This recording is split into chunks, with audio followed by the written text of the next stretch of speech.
Anda lebih baik tidak mengaku punya mahasiswa. Jangan dong. Kita kekurangan orang yang mampu menulis dengan baik.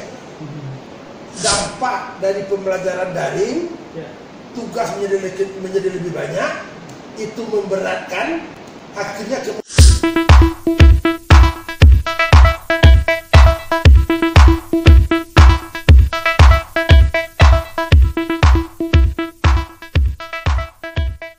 Assalamualaikum warahmatullahi wabarakatuh. Waalaikumsalam warahmatullahi wabarakatuh. Bersama semua, pada kesempatan kali ini kita bertemu bersilaturahmi dengan Pak Insanul Kamil. Assalamualaikum warahmatullahi wabarakatuh. Waalaikumsalam Pak Nano. Beliau, Pak Insanul Kamil ini biasanya lebih akrab dipanggil Pak Nano. Kita akan bincang-bincang berkaitan dengan aktivitas kemahasiswaan di kampus ini, di UNAN, karena beliau sehari-hari adalah Wakil Rektor 3 yang membidangi kemahasiswaan. Pak Nano, dalam kondisi pandemi ini Pak, di luar orang melihat bahwa tugas dosen itu lebih ringan lagi. Sesungguhnya seperti apa dok? Tugas dosen seharusnya lebih berat ya, bukan menjadi lebih ringan. Ya tapi waktu belajarnya kan pendek Pak. Oh ya, artinya begini, kayak Pak Firdaus. Memang di satu sisi persepsi yang berkembang dengan belum dimulainya pembelajaran atau aktivitas perkuliahan secara tatap muka, nah itu memberikan kemudahan kepada dosen dan mahasiswa. Nah, tidak begitu juga dia sebetulnya. Tidak lebih mudah. Tidak berarti lebih mudah, tidak berarti. Tapi lebih sulit kalau tidak lebih mudah. Lebih sulit, iya, lebih sulit ya. Karena sistem pembelajaran yang sedang kita hadapi sekarang, yaitu belajar dengan media virtual, belajar dengan cara virtual yang kita sebut online. Ini kan diprediksi akan terjadi 1 dekade atau 10 tahun yang akan datang.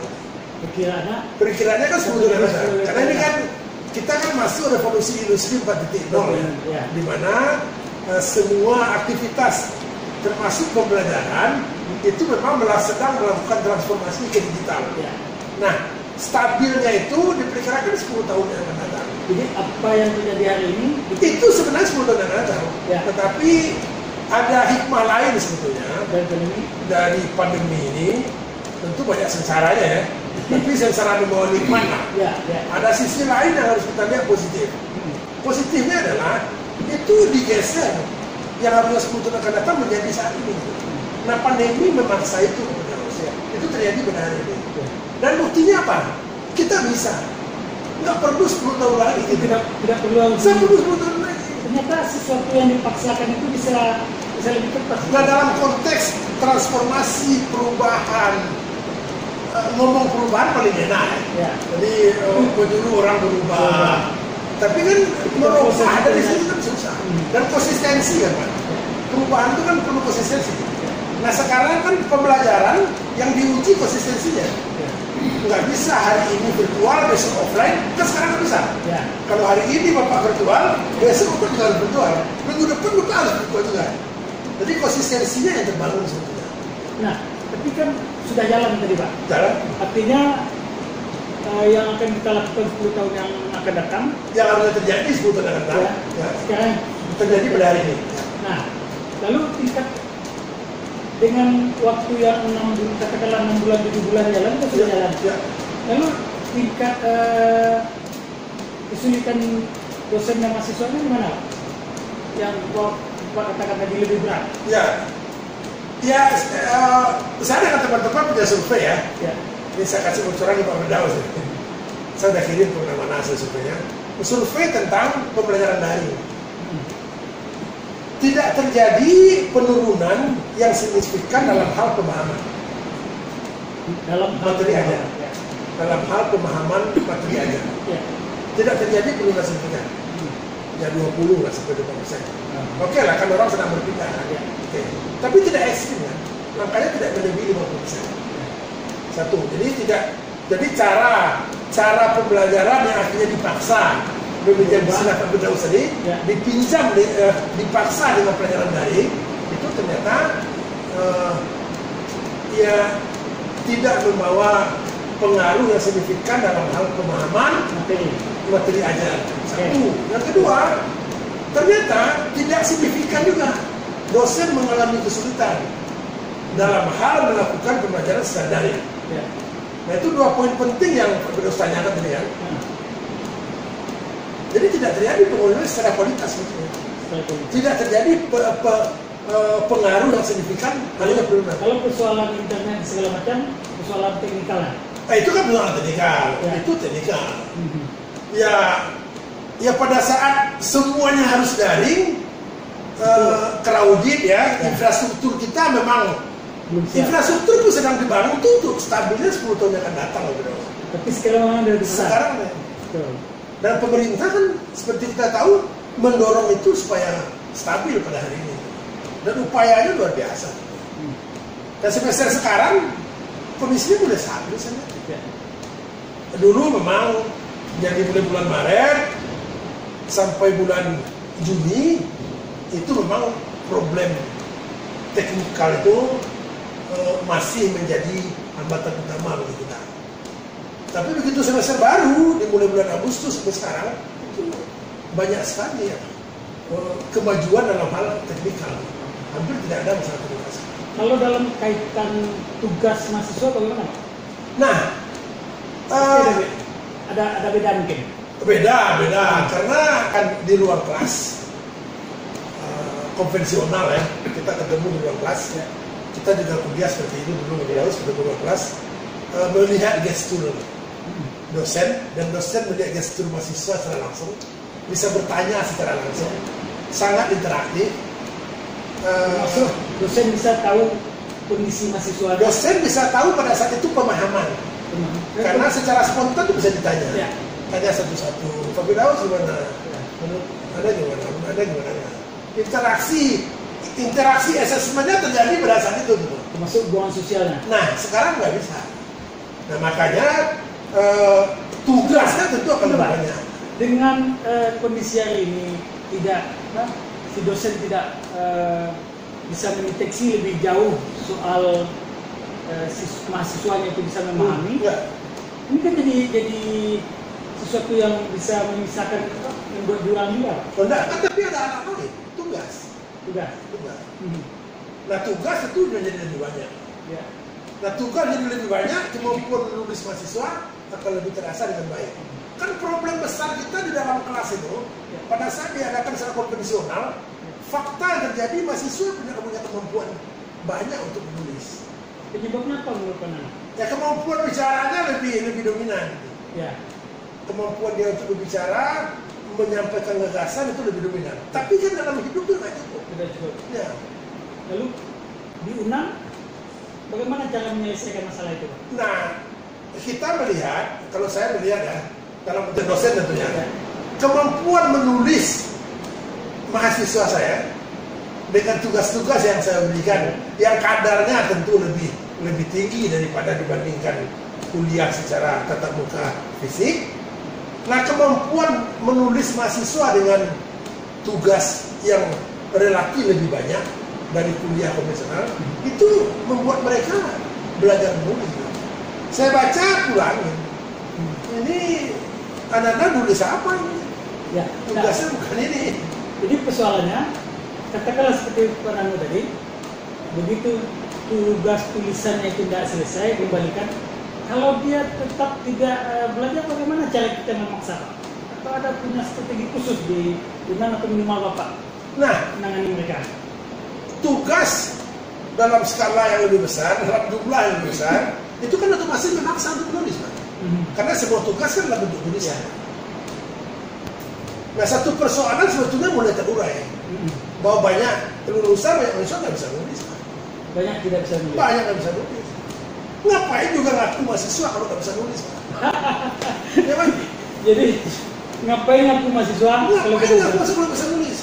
Jadi nggak boleh kita ngaku mahasiswa. Enggak, kalau cuma bisa yang ngomong, ya semua orang bisa ngomong, Pak. Ya. Tapi tidak semua orang bisa nulis. Mahasiswa dengan identitas kaum intelektualnya itu nggak mungkin, nggak ada alasan untuk tidak bisa nulis. Menurut hemat saya, Pak. Tidak ada alasan untuk tidak bisa nulis. Karena secara umum sehari-hari tugasnya menulis. Tugasnya menulis. Jadi pertanyaan, ketika dia lulus masih tidak bisa menulis, siapa yang menulis selama ini? Oh enggak, bukan itu. Artinya menulis dalam konteks terstruktur. Ya. Memenuhi kaidah-kaidah sebuah tulisan. Itu kan memang didorong. Ya. Didorong oleh kebiasaan yang terus-menerus. Apa yang terjadi di masa pandemi, Pak? Ya. Pada saat kuliah, ruang kelas dipindahkan ke ranah virtual. Ya. Nah tentu tugas menjadi semakin banyak, iya. Ya. Nah tugas menjadi semakin banyak, itu menjadi tempat latihan bagi mahasiswa untuk menulis. Nah tinggal dosennya sekarang, dosennya mengguidance dengan baik, udah. Bagaimana dosen? Jadi. Nah kalau kaitan itu, secara umum kemampuan dosen menulis secara umum bagaimana betul? Bagus Pak. Berarti tinggal bagaimana dosen bisa menjembatani anak-anaknya. Oh iya, karena dosen kan nggak perlu dipaksa untuk nulis. Ya, dosen harus nulis paper, segala macam untuk publikasi, segala macam. Mahasiswa kan dipaksa Pak. Ya. Kalau enggak kan pinginnya ngomong terus mahasiswa. Betul. Nggak pengen nulis, nggak boleh. Orasi itu oke Pak. Tapi pada saat Anda nggak bisa menulis, Anda lebih baik tidak mengaku punya mahasiswa. Jangan dong. Jangan mengaku mahasiswa. Kita kekurangan orang yang mampu menulis dengan baik. Kita sedang kekurangan pada hari ini. Selain tugas Pak, selain dari tugas dosen tadi, dalam konteks mahasiswa, apalagi yang harus mereka lakukan dalam upaya peningkatan kemampuan mereka menulis? Ya mereka tahu sesuatu, tapi tidak bisa menulis sesuatu itu kan persoalan besar. Ya menurut saya ya salah satu dampak dari pembelajaran daring, tugas menjadi lebih banyak, itu memberatkan, akhirnya kemampuan menulisnya sedang diasah setiap hari, dan itu berat, ya iya, nggak mudah. Kalau yang mudah-mudah jangan lah.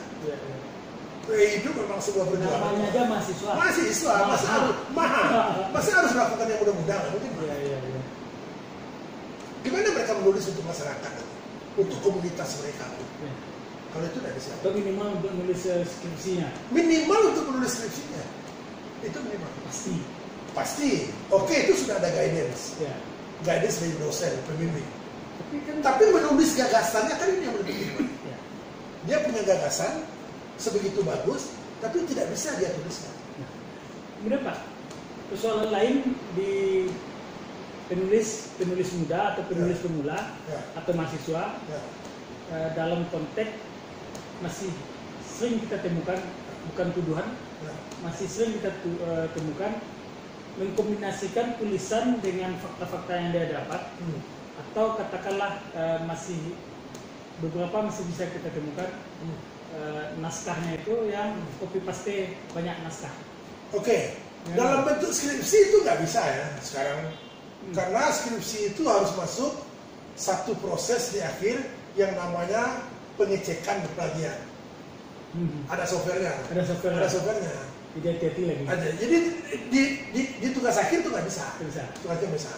Nah, cuma yang kita khawatirkan di tulisan yang merupakan gagasan atau fakta-fakta yang dia lihat, dia tulis dengan merujuk tulisan orang lain copy paste, itu kan lumayan kan?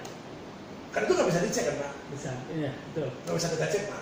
Nah itu yang dihindarkan sebetulnya dengan melatih kemampuan menulis mereka. Kalaupun mengambil bahan orang, tetap rujukannya. Narasinya kan narasinya Pak. Rujukannya tetap harus ada disampaikan. Dan narasinya memang narasi yang dia buat sendiri. Menulis skripsi pun seperti itu. Boleh gagasannya dari penelitian orang, tapi narasinya sudah narasi si penulis sendiri dengan mencantumkan literaturnya. Oke. Itu Pak.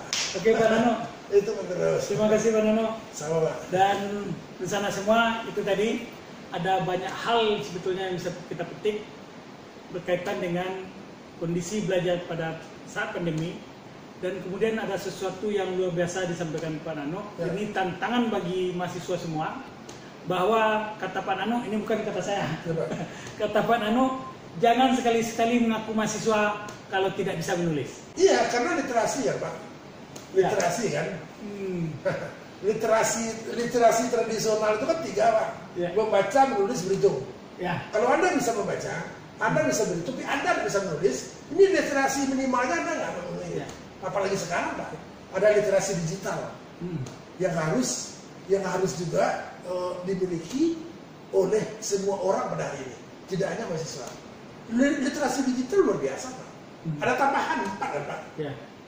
Jadi tiga literasi lama, yaitu membaca, menulis dan berhitung, ditambah sekarang literasi digital. Literasi digital luar biasa perkembangan sekarang. Lo ini aja nggak selesai Pak.